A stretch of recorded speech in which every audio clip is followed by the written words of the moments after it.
2022년 국제 현충일 특별집회 메시지 5번, 제목은 이기는 이가 되는 그리스도인의 생활을 하는 비결, 생명나무이신 그리스도를 먹고 누리는 길을 취함입니다. 하나님께서 그분의 백성과 가지시는 관계는 구약이든 신약이든 음식에 대한 문제를 계시하고 있습니다. 창세기 에덴 동산에서의 생명나무, 출애굽기 이집트에서의 유월절 어린 양, 무교병, 광야에서의 만나와 반석의 생수, 또 장막이 세워지고 모든 봉사가 세워졌을 때의 화목제물. 화목제물은 광범위한 5인격이 누릴 수 있는 것이었습니다. 그리고 신명기 좋은 땅에서의 소산물들, 젖과 꿀, 밀, 보리, 포도, 무화과, 석류, 올리브 등등 많은 것들이 나열될 수 있겠죠. 이렇게 볼 때에 구약의 역사는 먹는 것의 역사임을 알 수 있습니다. 신약은 어떻습니까? 요한복음에서 주 예수님은 자신을 하늘에서 내려온 살아있는 떡이라고 하셨습니다. 고린도전서 10장에서는 영적인 음식과 음료를 말하고, 또 요한계시록 2장과 3장, 22장에서 생명나무, 감추인 만나, 정찬, 생명수의 강 등을 말하고 있음을 알 수 있습니다. 특별히 신약에서는 먹음으로써 교회의 증거가 산출되고 먹음으로써 교회의 증거가 유지됨을 보여주고 있습니다. 그리고 먹음으로써 이기는 이들이 산출되며 먹음으로써 신부가 산출됩니다. 신약에서의 하나님의 길도 역시 먹는 것에 지대한 영향이 있음을 우리는 볼 수 있습니다. 생명나무이신 그리스도를 먹는 것이죠. 하나님께서 사람에 대한 맨 처음 요구가 어떠한 중대한 미션 수행을 요구한 것이 아니라 당신 자신을 음식으로 제공하셔서 누리게 하셨다는 것이 너무나 놀랍고 감사한 일입니다.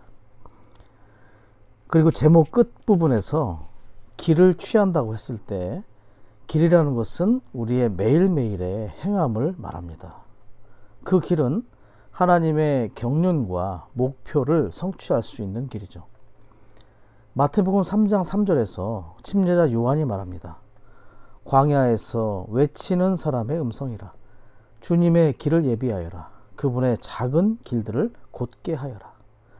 여기서의 주님의 길이나 작은 길들은 사람의 마음과 그 마음의 모든 부분을 묘사합니다. 우리의 온 존재와 온 마음으로 주님께 회개하고 주님을 모셔드리는 것은 주님의 길을 예비하는 것이고, 우리의 생각과 감정과 의지를 포함한 우리 마음의 각 부분을 좀 더 점유하시도록 주님께 허락해 드리는 것은 그분의 작은 길들을 곧게 하는 것입니다. 주님의 길을 예비하고 그분의 작은 길들을 곧게 하는 것은 우리의 생각을 바꾸어 우리의 생각을 주님께 돌이키고 우리의 마음을 바르게 하는 것이죠. 지속적으로 회개하고 생각을 영으로 돌이킬 필요가 있습니다. 흔히 혼의 생각을 에덴 동산의 축소판이라고 말합니다. 언제나 선택의 상황이 놓이게 되죠. 영 안에 있는 생명나무이거나 육체에 속한 선악 지식의 나무이거나를 선택하게 됩니다. 로마서 8장 6절에서와 같이 우리의 생각을 영에 두면 생명이고 평안이지만 생각이 육체를 고려하여 선택하면 그것이 아무리 선한 것이라 할지라도 그 타고난 선이 우리를 영적인 죽음에 이르게 하는 것입니다. 이 길은 또한 내재적으로 시편 84편 5절에서 언급하는 그 마음의 시온을 향한 대로입니다. 이 길 안으로 들어온 이후 우리의 교회 생활은 시온을 목표로 시온을 향하여 전진하게 됩니다. 이 길 안에서 삼위 하나님을 추구하고자 하는 갈망을 가지게 되죠. 계시록 22장에서는 새 예루살렘의 광경을 보면 보좌로부터 흘러나오는 생명수의 강이 길 가운데로 흐른다고 말합니다. 그 길은 순금길이죠. 예전에는 정금길이라고 했던 그 순금길을 말합니다. 길은 사람의 행함을 상징하고 금은 아버지 하나님의 신성한 본성을 상징합니다. 그리고 강 좌우에 생명나무의 열매가 가득하다고 말을 하고 있죠. 이 말은 우리가 아버지 하나님의 신성한 본성에 따른 행함을 취한다면 그 길 가운데 생명수의 강의 흐름이 있고 강 좌우에 생명나무의 열매가 가득하고 누림이 충만할 수 있음을 말하는 것입니다. 신성하고 거룩한 본성 안에서 행하는 것을 추구하며 생명의 공급이 충만한 길을 취할 수 있기를 원합니다. 로마서 1번은 이기는 이가 되는 그리스도인의 생활을 하는 비결이 생명나무이신 그리스도를 먹고 누리는 길을 취하는 것임을 말하고 있죠. 그리고 로마서 2번에서는 생명나무이신 그리스도를 먹는다는 것은 실질적으로 무엇을 먹는 것인가? 말씀을 먹는 것임을 말합니다. 주님의 말씀을 기도와 읊조림이라는 수단을 통하여 먹는 것이죠. 이렇게 로마서 2번이 열거되고 있습니다. 그리고 로마서 3번은 먹는 것이 배고프고 목마른 사람들을 만족시키고자 하시는 아버지의 뜻을 행함과 그리고 하나님 사람의 생활을 통하여 아버지를 영광스럽게 하는 것과 관련이 있음을 말합니다. 로마서 4번은 사람들을 접촉하는 것도 먹는 것과 관련이 있음을 말합니다.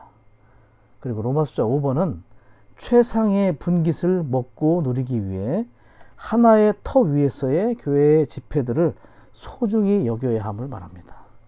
그리고 로마서 6번은 두 가지 중점, 즉 하나님께서는 우리가 무언가를 하는 것이 아닌 그분 자신을 누리는 것을 원하시고 또한 우리의 생활이 생명나무이신 그리스도를 누리는 문제임을 보는 것의 중요성을 말하고 있습니다. 한 항목씩 살펴보도록 하겠습니다. 로마서 1번은 이기는 이의 생활을 하고자 한다면 생명나무이신 그리스도를 먹는 길을 취해야 함을 말하고 있습니다. 하나님은 우리의 누림을 관심하십니다. 그래서 그분 자신을 우리에게 음식으로 주시고자 하죠. 그리고 심지어 현재의 우리의 생활과 일들이 장래 새 예루살렘에 남아있는 것들이기를 원한다면 지금 생명나무이신 그리스도를 잘 누려야 합니다. 우리의 생활과 일의 결과는 우리가 누리는 것에 달려있고 또 누림의 결과이어야 함을 말하고 있는 것입니다. 로마서 2번에서는 말씀이신 그리스도를 온갖 기도로 그리고 읊조림으로 먹는 것이 생명나무를 먹는 것임을 말합니다. 말씀이 기도와 읊조림을 통해 영과 생명에 속한 영적 양식이 되게 해야 합니다. 반복, 강조, 적용, 기도라는 패턴을 사용함으로써 말씀의 한 단어 한 단어를 먹는 훈련을 하는 것이 좋습니다. 그리고 소가 풀을 먹듯이 되새김질하는 것을 통해 읊조림으로 먹습니다. 말씀을 읊조리는 것은 그분의 말씀을 그분의 숨으로 누리는 것이라고 말하죠. 말씀 안에서 하나님을 접촉하고 교통하고 또 경배하며 그분께 기도하는 것입니다. 말씀을 읊조릴 때 자연스럽게 또 기도하게 될 것입니다. 읊조리는 것은 또 기도하는 것보다 더 섬세하다고도 말을 하고 있습니다. 말씀이 영과 생명에 속한 것이 되도록 이러한 과정이 우리 가운데 있어야 할 필요가 있습니다. 그럴 때 우리에게 힘을 주는 요소이며 공급을 주는 요인이 되는 그리스도로 말미암아 사는 자들이 될 수 있습니다. 말씀을 읊조림으로 아주 깊은 방식으로 묵상할 때 우리는 우리가 누린 레마의 말씀으로 인하여 때로는 즐거워하며 때론 눈물을 흘리기도 하고 또 그분을 향하여 찬양하는 노래를 부르기도 할 것입니다. 반드시 기록된 말씀이 레마의 말씀, 즉각적이고 살아있는 말씀, 주님이 지금 우리에게 하시는 말씀, 우리 존재를 관통하는 말씀으로 나타나도록 빛과 계시가 있는 말씀이 되도록 영을 사용하여 말씀을 기도로 읽고 읊조리는 이러한 섬세한 과정을 갖기를 원합니다. 우리는 이 말씀에 관하여 늘 배고파야 할 필요가 있죠. 그러기 위해서는 늘 영 안에서 가난해질 필요가 있습니다. 육신의 음식도 매일 3번 정도를 먹고 또 비워내듯이 이미 우리가 누린 것들을 자꾸 비우고 새로운 은혜의 누림을 찾고 발견하고 추구해야 할 필요가 있습니다. 주님의 회복은 배고픈 자들의 회복이며 그들의 목심을 기억할 수 있기를 원합니다. 이사야 31장 4절을 보면 이런 구절이 있습니다. 사자나 새끼 사자가 먹잇감을 놓고 으르렁거릴 때 그것 때문에 목자들의 무리가 몰려온다 할지라도 그들의 목소리에 겁내지도 말고 그 고함에 굴복당하지도 않듯이, 이런 말씀이 있죠. 굶주린 사자들이 먹잇감을 움켜쥐고 목자들이 쫓아내려 할 때에도 미동하지 않고 으르렁대면서 위협하는 상황을 묘사하는 것입니다. 또 한 구절을 읽어드리겠습니다. 시편 1편 2절 말씀인데요. 여호와의 율법을 즐거워하여 그분의 율법을 밤낮으로 묵상하는 사람이라. 앞서 읽어드린 이사야 31장 4절에 으르렁거린다라는 표현과 시편 1편 2절에 묵상이라는 단어는 하가라는 히브리어의 동일한 히브리어를 사용하고 있습니다. 이 말은 우리가 하나님의 말씀을 묵상하고 읊조리는 것은 배고픈 사자가 먹잇감을 놓고 그것을 붙들고 으르렁대는 것과 같은 것이라는 의미이죠. 우리가 말씀을 대할 때 얼마나 필사적인지 한번 점검해 볼 필요가 있을 것 같습니다. 우리는 정말 배고파하는 영으로 말씀을 먹어야 합니다. 언젠가 에드마 경제님도 그런 교통을 하신 것을 기억합니다. 자신이 집에서 기르는 강아지도 밥을 먹고 있을 때 밥그릇을 건드리면 제 아무리 주인이라 해도 지저대고 또 이빨을 드러내면서 으르렁거린다고 했죠. 우리도 이렇듯 말씀에 대하여 배고픈 사자와 같은 이들이 될 수 있기를 원합니다. 말씀을 먹을 때만큼 어떠한 방해도 허락하지 않겠다는 필사적인 태도를 갖기 원합니다. 배고픈 이들에게 길이 있고 배고픈 이들이 이기는 이들이 될 수 있습니다. 계속해서 우리는 비워낼 필요가 있습니다. 이것을 위해 영 안에서 가난해지는 것을 훈련하기 원합니다. 이러한 배고픔이 멈출 때 우리에게 있어서 전진이라는 것은 기대하기 어려운 요원한 일이 될 것입니다.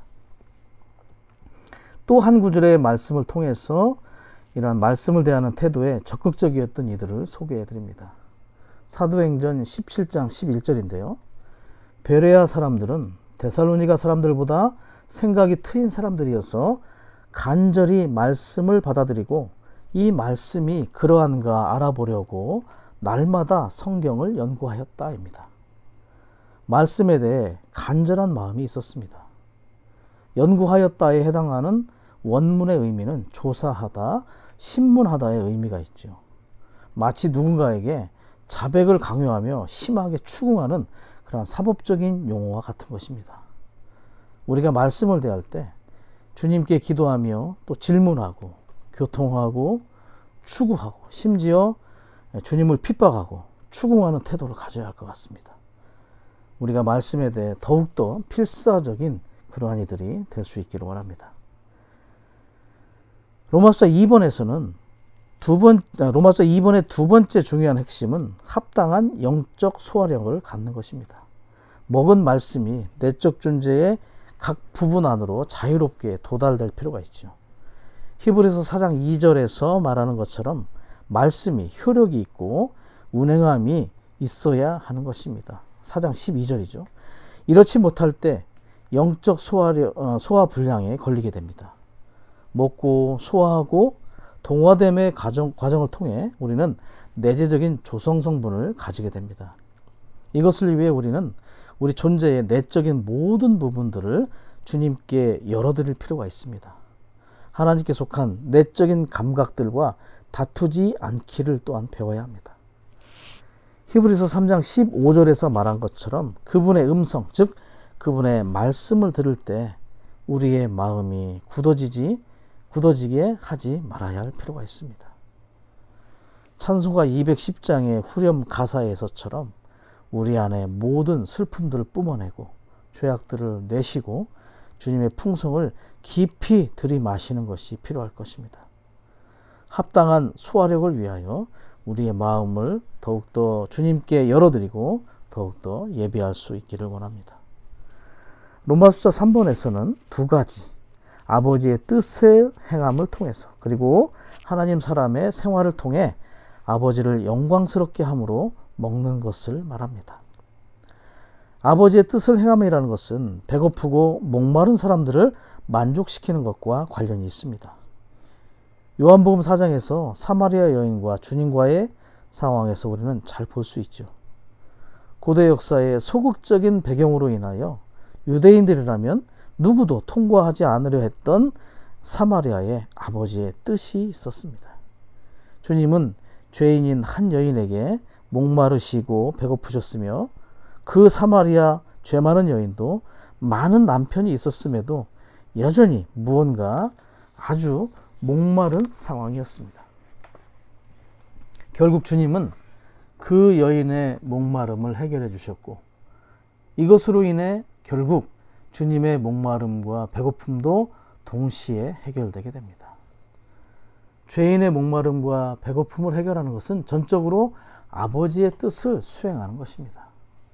우리가 배고픈 사람에게 공급할 때, 즉 우리가 누군가에게 복음을 전파할 때, 우리가 사람들을 목양할 때, 우리가 그들을 먹일 때 우리도 같이 먹는 것입니다. 우리가 공급을 통해 상호 누림을 체험하게 되는 거죠. 집회에서의 합당한 신원은 다른 이들에게 공급이 될 뿐만 아니라 신원을 한 본인에게도 누림이 되는 것입니다. 이것이 정말 좋은 신원이라고 할 수 있죠. 아버지의 뜻은 배고픈 자에게 그분 자신을 공급하시는 것인데 공급하는 자에게도 누림이 제공되는 것입니다. 하나님의 뜻을 떠난 선한 일들이나 아름다운 일들, 심지어 거룩하고 영적인 일들, 열심히 하는 일들은 우리를 양육하지 못할 뿐더러 우리를 더욱 목마르게 하는 것입니다. 하나님의 뜻을 행하고 그분의 일을 완성하는 것은 다른 이들의 목마름을 해결해 줄 뿐만 아니라 우리 자신도 음식을 얻게 할 수 있음을 기억하기 원합니다. 주님께는 그분의 인간 생활에서 가장 풍성한 은혜를 상징하는 버터와 가장 달콤한 사랑을 상징하는 꿀을 드심으로 항상 아버지의 뜻을 선택하실 능력이 있게 되었습니다. 그래서 마태복음 4장에 나오는 광야에서의 마귀의 유혹도 이겨내실 수 있으셨던 것입니다. 우리도 주님의 본을 따라 달콤한 은혜와 사랑을 누림으로 아버지의 뜻을 행할 수 있는 자들이 될 수 있기를 원합니다. 또한 사복음서에 기록되어 있는 예수님의 일생의 실지 상태를 따라 그분 안에 있는 실제대로 배움으로 이 땅에서 아버지를 영광스럽게 하는 자들로 발견되기를 사모합니다. 그분은 자신의 뜻을 행하지 않으셨죠. 주님은 자신의 영광을 구하지도 않으셨습니다. 사복음서에서의 기록 안에서 주 예수님의 삶은 진리의 삶이었습니다. 빛이 근원이었고 진리는 빛의 비침이고 또한 표현을 말합니다. 그분의 삶은 진리의 삶, 하나님 자신을 비추고 표현하는 그러한 삶이었습니다. 우리가 복음서들 안에서 주 예수님께서 형성하신 생활의 틀을 읽을 때 자연스럽게 우리의 생활에 영향을 미치게 될 것입니다. 주님을 사랑하고 그분을 접촉하고 그분께 기도할 때 자동적으로 복음서들에 묘사된 틀을 따라서 그분을 살게 될 것입니다. 이 틀에 따라 우리는 빚어지고 이 틀의 형상과 같은 형상을 이루게 됩니다. 이렇게 그리스도를 배울 수 있는 것이죠. 뿐만 아니라 우리도 동일하게 그분의 발자취를 따라갈 수 있도록 주님은 부활 안에서 생명 주시는 영이 되시어 우리 안에 들어오셨죠. 우리로 하여금 외적인 본을 따르는 것이 아니라 생명의 내재적인 방식으로 이러한 모형을 배우고 따르게 하셨습니다. 그리스도를 배운다는 것은 또한 그리스도라는 틀, 즉 그분이 형성하신 틀 안으로 우리가 넣어져서 형태가 만들어지는 것을 말합니다. 실질적인 방식으로 그분의 형상과 같은 형상이 되는 것이죠.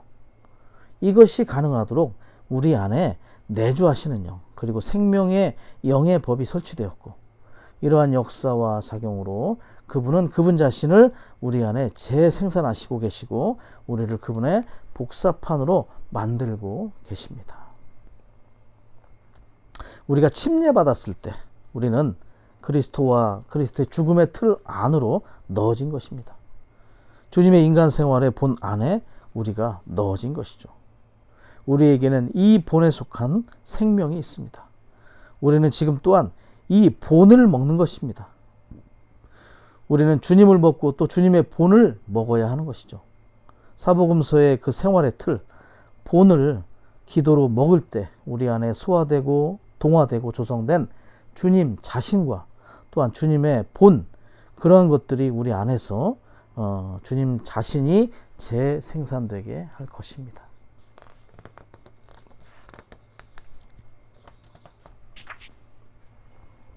우리가 또한 아버지의 영광을 표현하며 살아야 하는 근거는 고린도전서 6장 20절에 말하듯이 하나님께서 값을 치르시고 우리를 사오셨기 때문입니다.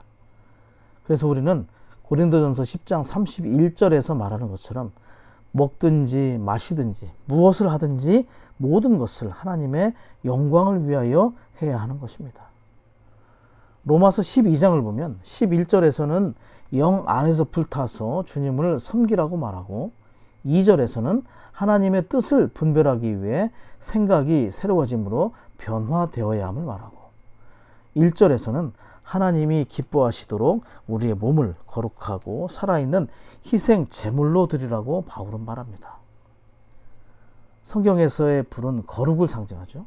우리의 영은 거룩한 방식으로 불탐으로 주님을 향해 냉담해지지 말아야 하고, 또 혼의 주도적인 방면인 생각은 새로워지고 변화되어 하나님의 뜻을 분별하는 데 사용되어져야 될 뿐만 아니라, 몸은 거룩하게 분별되어서 육체의 욕심과 정욕의 병기가 아닌 의롭고 거룩한 방식으로 주님의 필요를 위해 사용되어질 수 있도록 의로운 기능을 다하도록 주님께 드릴 필요가 있습니다.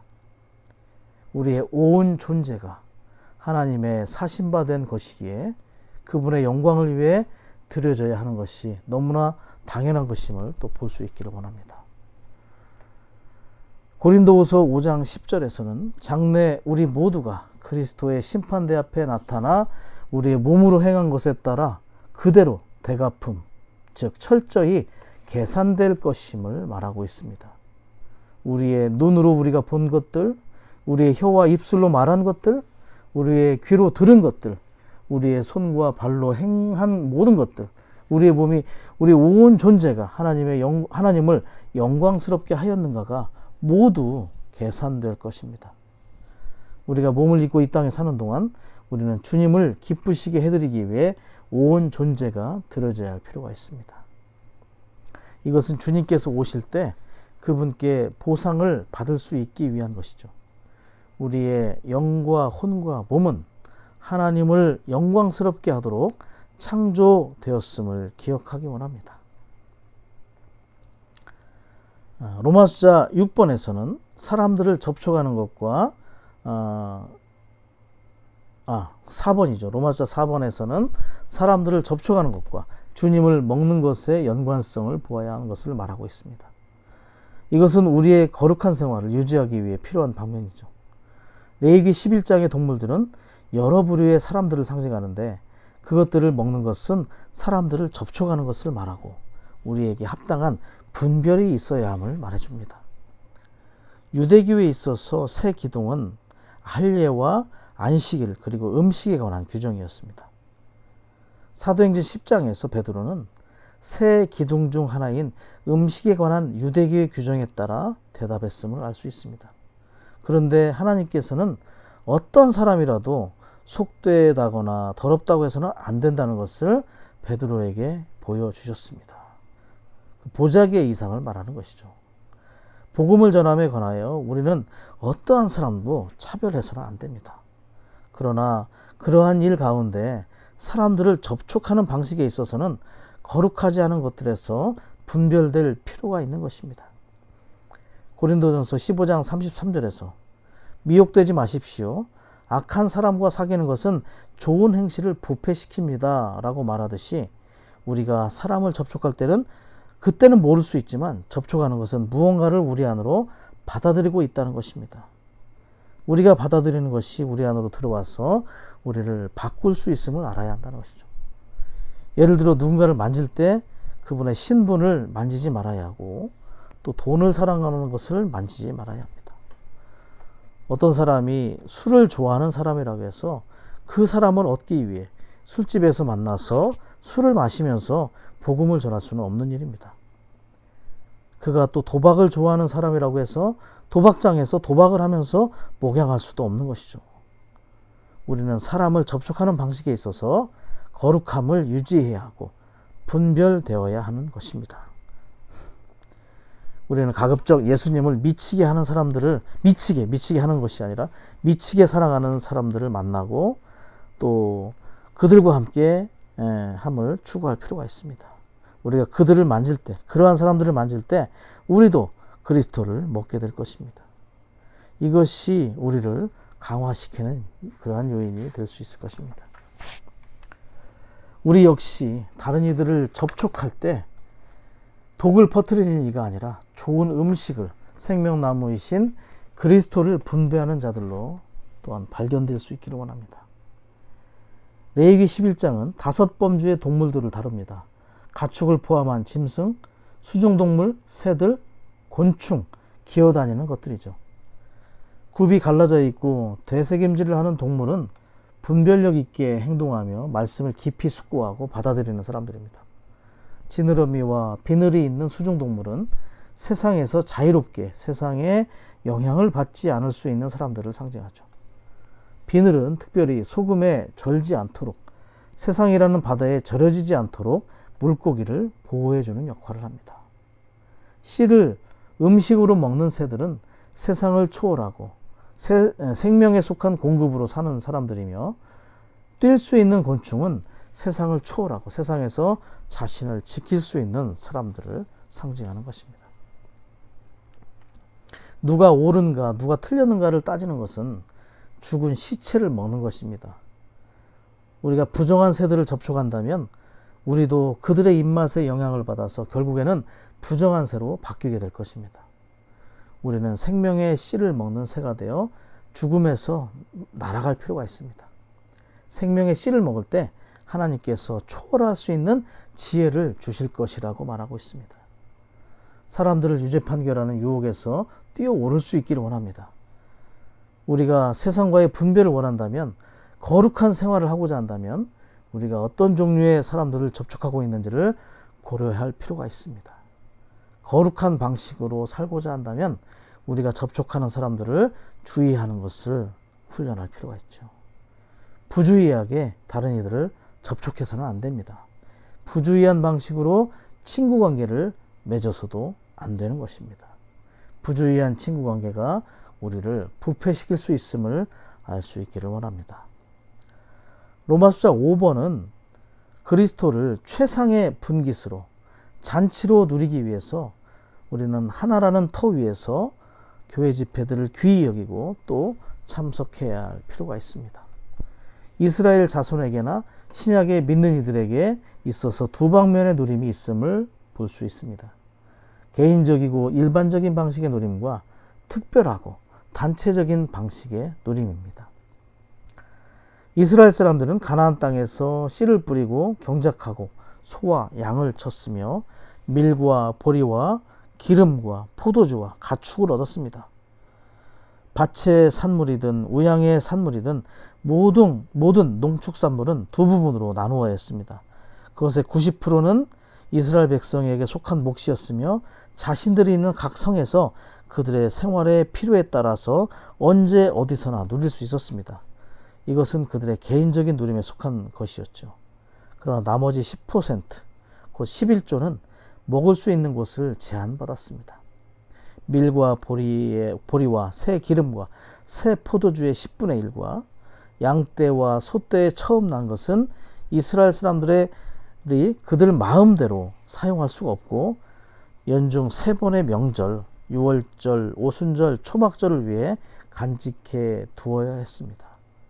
이 명절에는 반드시 하나님께서 정하신 곳에 가야만 했습니다. 어떤 사람도 이것에 관하여는 선택의 여지가 없었죠.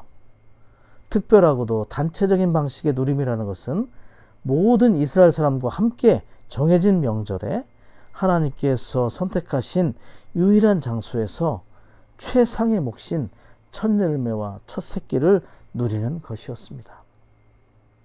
어떤 누림은 어떤 특별한 날에 먹는 것은 단체적으로 모이는 것을 위해 남겨두어야 했다는 것이죠.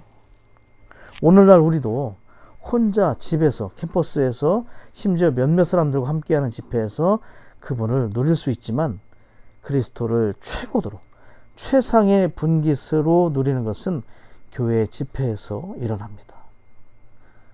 이곳은 그분께서 그분의 이름을 두시고 그분의 처소를 건축하시려고 선택하신 곳입니다. 가정 집회나 소그룹 집회의 교통이 아무리 좋다 해도 오늘날 하나님의 처소는 교회이죠. 그렇기 때문에 최상의 누림은 교회 집회 안에 있습니다. 교회라는 단어의 헬라어는 에클레시아입니다. 부르심 받아 나온 회중, 무리라는 뜻이죠. 교회는 건물이 아닌 인격입니다. 함께 모인 인격이 바로 교회의 의미죠. 특별한 장소, 유일한 터, 하나님께서 자신의 이름을 두시려고 택하신 그 하나의 터 위에서 우리는 함께 모여야 할 필요가 있습니다. 그리고 그곳에 그리스도에 속한 특별한 몫이 있는 것입니다. 요한복음 20장에서 주님이 부활하신 아침, 막달라 마리아가 새벽 아직 어두울 때에 주님이 묻히셨던 무덤에 가서 주님을 찾았죠. 그리고 나서 부활하신 주님을 만나게 됩니다. 그리고 그날 저녁에 제자들이 유대인들을 피해서 한 곳에 모였는데 주님은 부활하신 몸으로 제자들이 있던 그 방 안에 들어오셨고 그들과 함께 집회를 하셨습니다. 그리고 22절에서는 그들 안으로 숨을 불어넣으시고 성령을 분배하여 주셨습니다. 막달라 마리아가 주의 첫날 무덤가에서 부활하신 주님을 만난 것은 개인적인 누림인 아침 부흥에 해당되는 것입니다. 그리고 저녁에 어느 공간에서 부활하신 그리스도께서 제자들을 만난 것은 교회의 첫 번째 집회로 간주될 수 있습니다. 단체적인 누림이죠. 개인적인 아침 부흥의 누림은 아주 소중합니다. 하루에 좋은 시작을 주고 주님 안에서 살도록 도와주며 에너지를 공급합니다. 간편하지만 꼭 필요한 영양소들이 풍성한 아침 식사와 같은 것입니다. 그러나 저녁에 있었던 교회 집회의 의미는 단체적인 누림, 특별히 뷔페 음식이 차려진 다양하고 풍성한 정찬에 비유될 수 있습니다. 우리 그리스도인들에게는 이렇게 둘 다 필요하고 모두 다 소중한 것이죠. 또한 단체적으로 그리스도를 먹는 것은 그분의 풍성뿐 아니라 하나님의 백성의 하나라는 문제와도 관련이 있습니다. 이스라엘 자손은 좋은 땅에 입성한 후에 서로 분리되기가 아주 쉬웠을 것입니다. 그들을 하나로 지켜준 것은 1년에 3번 주님께서 선택하신 곳으로 풍성한 소산물들을 가지고 와서 명절들을 지내는 것이었습니다. 하나의 터로 인해 이 압박이 다른 이들과의 화평을 만들어내는 것이죠. 오늘 우리에게도 동일하게 적용될 수 있습니다. 시편 133편 1절에서 말하는 헤르몬의 이슬이 시온의 산들에 내림 같다고 말하는 것이 오늘 우리의 교회 생활의 터와도 연관이 깊습니다. 시온의 산들은 지방에 있는 교회들, 즉 유일한 지방 입장의 교회들을 말하는 것입니다. 신약의 교회의 입장에 관한 3가지가 있죠. 우주적인, 보이지 않는 우주적인 몸의 하나, 그리고 보이는 지방이라는 유일한 지방 입장의 교회들, 우주적인 몸의 표현들입니다. 그리고 흐르는 하나의 영의 실제가 있습니다. 이 터가 오늘 우리가 모이는 그러한 곳입니다. 우리는 매일매일 반드시 이 터 위에서 신실하게 그리스도를 경작함으로써 그리스도에 대한 풍성한 체험들을 축적하고 매주 배설되는 교회의 집회에 빈손으로 오지 말고 이러한 풍성들을 가지고 와서 잔치를 누릴 수 있도록 해야 합니다. 우리의 집회들이 그러한 매력적인 그리스도로 충만하다면 집회에 오는 사람들은 확신을 얻고 굴복되고 사로잡히게 될 수 있을 것입니다. 로마서 6번은 하나님의 의도와 우리의 생활입니다. 하나님의 의도는 사람이 그분을 위해 무언가를 하는 것을 원하지 않으시고 음식이신 그분 자신을 누리기를 원하신다는 것입니다. 이것을 보는 것이 너무나 중요합니다. 음식이신 하나님에 대한 생명의 누림이 가득한 생명나무이신 그리스도에 대한 이상을 더욱더 분명하게 볼 필요가 있습니다. 그리고 우리의 생활은 생명나무이신 그리스도를 누리는 생활이어야 함을 또한 보아야 합니다. 그럴 때 우리의 일은 그러한 누림의 결과로서 산출될 것이고 장래 새 예루살렘에 남을 일들이 될 것입니다. 이러한 누림의 생활이 이기는 이들의 생활입니다. 무엇을 이기려고 애쓰는 대신 주님의 말씀을 먹고 누리는 것을 집중하는 것입니다. 자연스럽게 이길 수 있는 역량이 우리 안에 배양될 것입니다. 오늘 우리는 아버지의 뜻의 행함을 위하여 하나님의 경륜의 성취를 위하여 생명나무이신 그리스도를 먹는 것과 누리는 것에 관한 것을 더욱더 회복해야 할 필요가 있습니다. 생명나무가 성경에서의 첫 번째 이상임을 보기 원합니다. 이것이 성경의 모든 이상들을 통제하고 있습니다. 우리의 생활과 일에 있어서 충분한 영향력과 충격력은 바로 생명나무이신 그리스도를 먹음과 관련이 있습니다. 찬송가 366장 2절 가사를 참고해 봅니다. 내가 사랑하는 것 그것이 내가 돼. 주 사랑하려느냐 흙 사랑하려느냐. 주 채우면 주 되고 흙 채우면 흙 돼. 창세기 3장에서 사람이 생명나무가 아닌 선악 지식의 나무를 받아들인 후에 19절에서 하나님께서 아담에게 하신 말씀이 이렇습니다. 너는 흙이니 흙으로 돌아가리라. 14절에 뱀에게는 이렇게 또 심판하십니다. 너는 모든 짐승들보다 더 저주를 받아 배로 기어다니며 일생토록 흙을 먹으리라. 여기서의 흙은 둘 다 타락한 사람을 말하는 것입니다. 흙인 사람은 뱀의 먹이에 불과하죠. 생명나무를 더욱더 많이 누림으로 더욱더 풍성하게 누림으로 그 조성으로 인하여 우리는 건축재료인 돌이 되어야 하고 또 보석이 되어야 될 필요가 있습니다. 그래야만 뱀에게서 우리는 자유로운 자들이 될 수 있을 것입니다. 이러한 조성을 통하여 주님께서 그분의 경륜을 성취하시기를 고대합니다. 생명나무이신 그리스도를 먹는 길을 더욱더 취할 수 있기를 원합니다. 아멘, 할렐루야.